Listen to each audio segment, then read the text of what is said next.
Leading FBC sports tonight, the Fiji Football Association Board of Control has charged bar players Oseva Katalisau, Avinesh Waranswamy and Abu Zahid for events that transpired during court's IDC final. The charges haven't been revealed yet. The three players will have to appear before a disciplinary committee at a later date. The charges, if any, against bar officials will be known once the investigation is complete. More money problems for powerlifting Fiji. This time it's forced Team Fiji to take a much smaller group than anticipated to the Oceania Games in Australia. Shelvin Chand finds out that despite the hardships minor sports are facing, powerlifting still hopes to do wonders.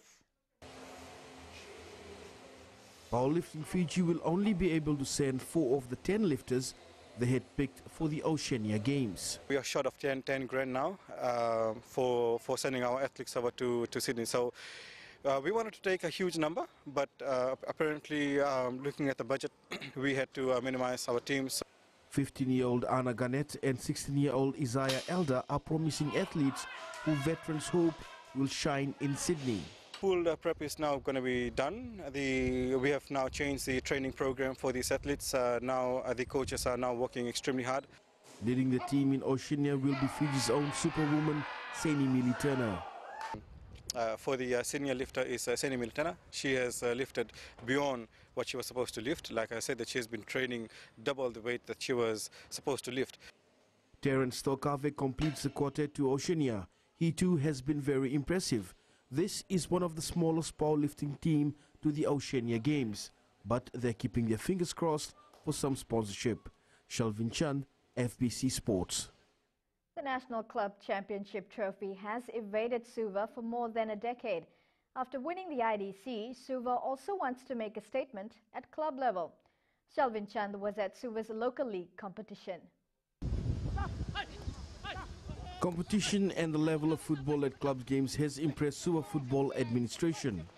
Any clubs can perform better. It depends on the training and the hard work, and that will reflect in the field.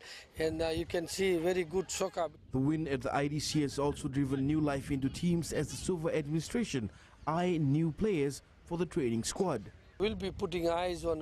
Can see some good players in Army. We'll definitely consult the managers of the Army team, and we'll try to get some more players in the Suva training session. And our people are around here.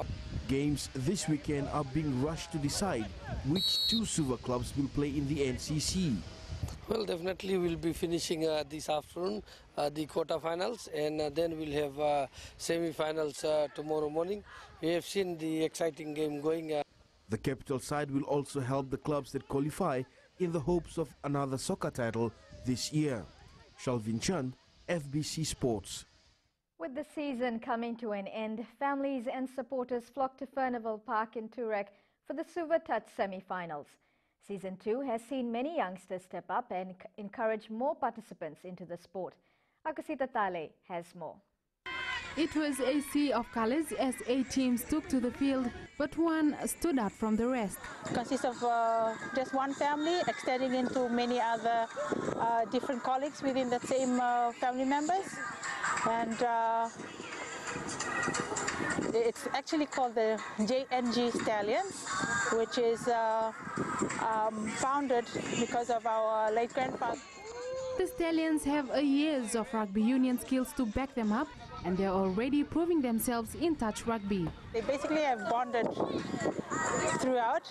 They're communicating a lot more, and it's also because not all of them are currently employed. So with that, they've actually come together, and so they're meeting, and that prevents them from doing anything. The boys pushed it up another notch today with great support from the sidelines. We've just come to watch the sport this season because they've just formed this team this season.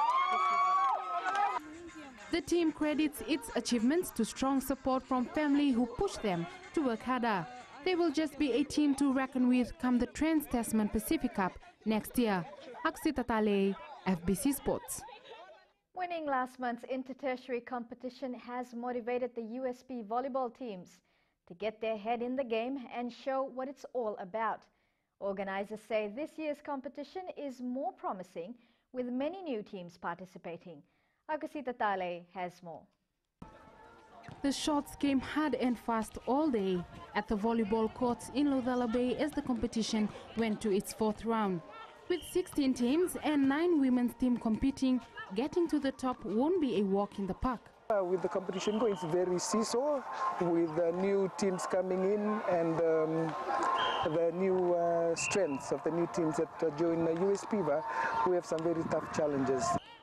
According to Ngoro, there are numerous volleyball tournaments around the country, but success depends on how you run the show. It's not really beating who does what. It's just that the onus goes back again to the development of each individual club, because that's what we want to do at the end of the day, is to develop the sport right across the grassroots level. There are 3 more rounds to go, and the competition is still wide open for any team to make it to the semi-final. These teams will surely stamp their mark come the Vulada volleyball tourney come next year. Agusita Tale, FBC Sports.